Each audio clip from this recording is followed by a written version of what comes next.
2월 23일 살아계신 하나님의 말씀 요한일서 2장 15절부터 18절 말씀으로 정욕에 속지 말라는 제 말씀드립니다. 가끔씩 한 번은 우리 신앙을 스스로 점검해 봐야 합니다. 주님께 대한 자신의 사랑이 진실한 것이고 형식화된 것은 아닌지, 입으로는 주님을 부르면서 눈은 세상의 다른 것을 주시하면서 마음 조급해하고 쫓지 않아도 쫓기고 초조하고 이유 없는 불안과 두려움을 가지고 그렇게 살고 있지는 않은지 우린 자숙해서 한번 생각해 보시길 바랍니다. 행여 그렇다면 전부는 알지라도 그러한 요소가 자기 삶과 생각과 마음속에 혼합되어 있다면 그건 정상적인 것이 아님을 얼른 깨우쳐야 합니다. 그리고 어서 정상화해야 합니다. 다시 주께서 주시는 평안과 솟아오르는 샘처럼 넘치는 그 조용한 기쁨을 얻어서 행복하게 살아야 합니다. 그것이 우리 주님께서 주시는 흠없는 삶이기 때문입니다.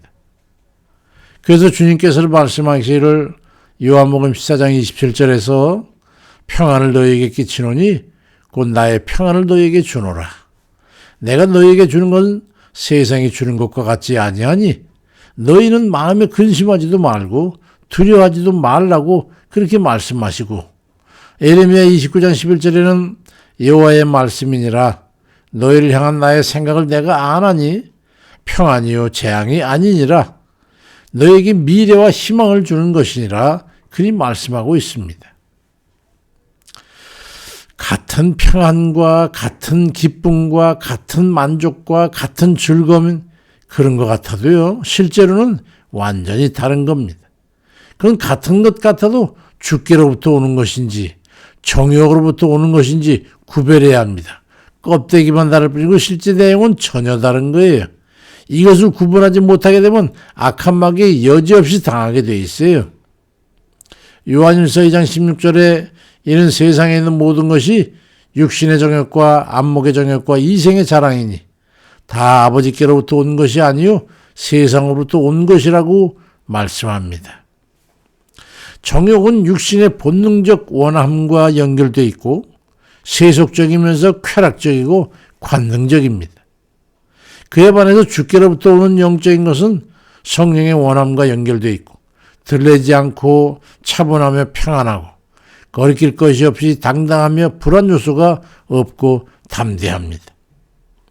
분명한 것은 주께서 성령을 통해서 주시는 것이라야 그러한 증거가 나타나기 때문에 조금만 영적인 분별력만 있으면 금방 이것이 정욕적이구나 아니면 주께서 오는 영적이구나 이걸 알 수가 있어요. 구분할 수가 있단 말이죠. 영적으로 꾸준히 발전적으로 나가야 그렇게 살게 되는 거예요. 사람이 왜 늙어서 죽게 되는지 알아야 합니다. 왜서 젊은 대로 살다가 죽으면 어떨까? 바라겠지만은 그게 바로 또 정욕적이에요. 만약에 죽을 때까지 젊음을 유지하다가 죽게 된다면 천국에 들어가는 것이 얼마나 어려울지 상상하기도 어려울 것이기 때문입니다. 그게 무슨 말이냐고요? 옛날에 우리나라에 유명한 부흥사가 있었는데 이성복 목사님이라고 아마 70 후반 정도부터 되시는 분들은 아마 다 아시지 않을까 생각됩니다만, 그분이 한때 말씀하기를 사람이 젊어서는 예수를 아는 것이 불완전할 수밖에 없다. 젊은 육신의 혈기가 정욕과 결합되어 있기 때문이다. 그런데 사람이 늙으면 날이 더할수록 정욕은 멀어지고 주님과 연합되기 때문에 경건에 이르기가 수월하다라고 말했습니다. 물론 사람마다 다르기는 하겠지만 나 자신이 늙어보니 그 말의 의미를 알아들 수 있게 됐습니다. 오래전 남진이라는 가수가 부른 님과 함께라는 노래가 있지 않습니까? 저 푸른 초원위에 뭐 이런 거.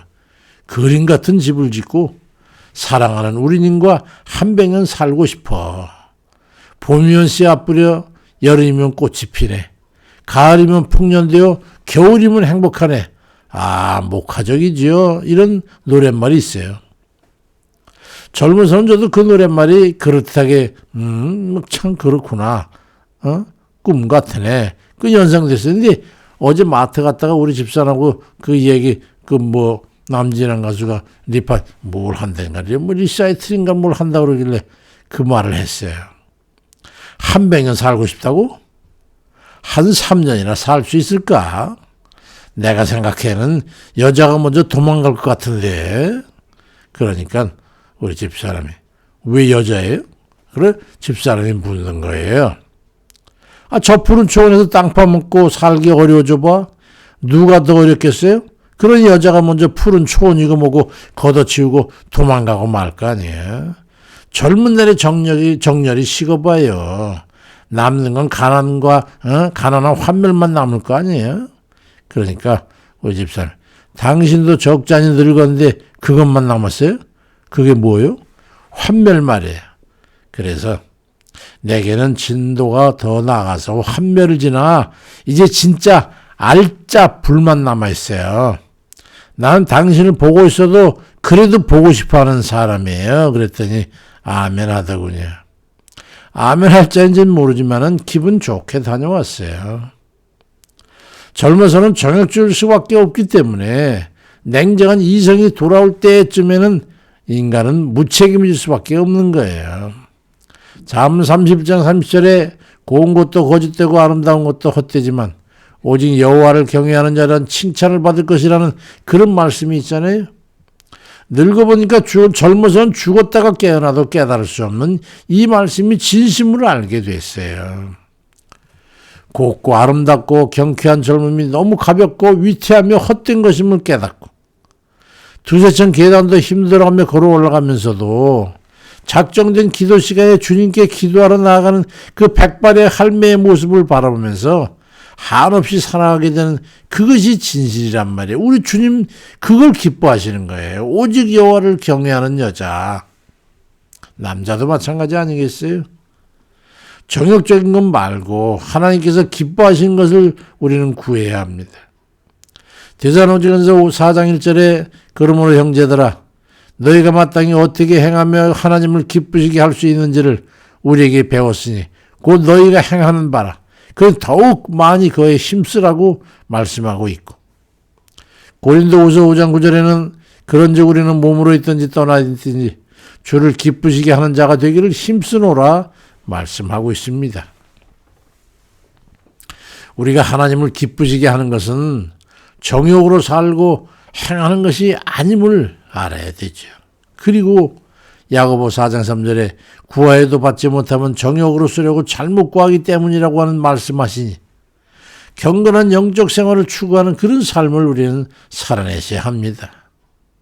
베드로후서 1장 4절에 이로써 보배롭고 지극히 큰 약속을 우리에게 주사 정욕 때문에 세상에서 썩어질 것을 피하여 신성한 성품에 참여하는 자가 되게 하려고 말씀합니다.